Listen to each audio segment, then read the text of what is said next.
കഴിഞ്ഞ നവംബർ 1 കേരളം അതിദാരിദ്ര്യമുക്തമായി എന്ന പ്രഖ്യാപനം നാം നടത്തിയപ്പോൾ ലോകം അത്ഭുതത്തോടെയാണത് കേട്ടത്. കാരണം ലോകരാഷ്ട്രങ്ങളിൽ അപൂർവം രാഷ്ട്രങ്ങൾ മാത്രമേ ഈ അതിദാരിദ്ര്യമുക്ത പദവി നേടിയിട്ടുള്ളൂ. അപ്പോൾ എങ്ങനെയാണ് കേരളത്തിന് ഇത് സാധ്യമായത് എന്നതാണ് അവരെ ലോകത്തെ ആശ്ചര്യപ്പെടുത്തിയത്. നമ്മുടെ രാജ്യത്തിൻ്റെ കാര്യം എടുത്താൽ നമ്മുടെ രാജ്യം ഏറ്റവും കൂടുതൽ ദരിദ്രരുള്ളൊരു രാജ്യമാണ്.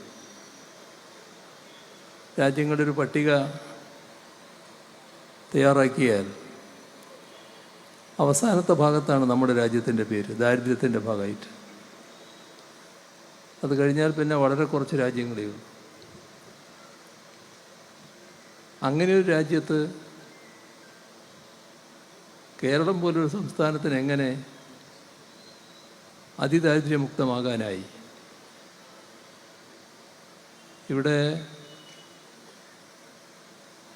ഇവിടെയാണ് LDFൻ്റെ പ്രസക്തി വരുന്നത്. ഇത് LDF അല്ലെങ്കിൽ സാധിക്കുമായിരുന്നോ? നമ്മുടെ രാജ്യത്ത് ഏറ്റവും കൂടുതൽ ദരിദ്രരുണ്ടാകാൻ കാരണം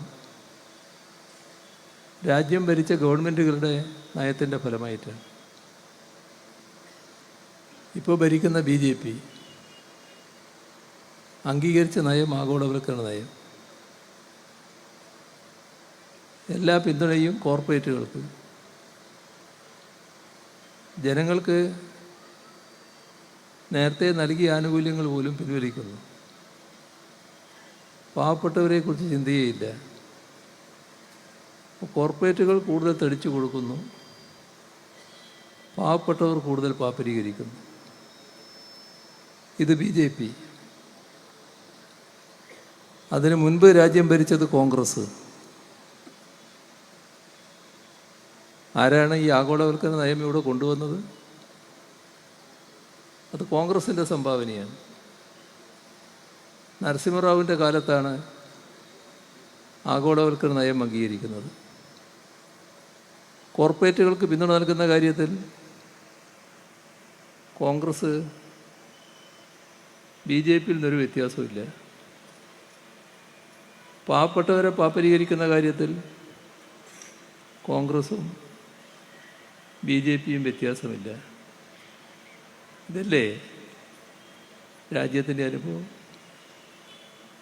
നമ്മുടെ നാടിൻ്റെ അനുഭവം ഓർത്താൽ മതി. 2011 മുതൽ 2016 വരെ ഇവിടെ UDF ഗവൺമെൻറ് ആയിരുന്നല്ലോ. ആ കാലത്ത് രാജ്യത്ത് 2 ഗവൺമെൻറ്റുകളുണ്ടായി. ആദ്യം മൻമോഹൻ സിംഗിൻ്റെ ഗവൺമെൻറ്, പിന്നെ നരേന്ദ്രമോദിയുടെ ഗവൺമെൻറ്.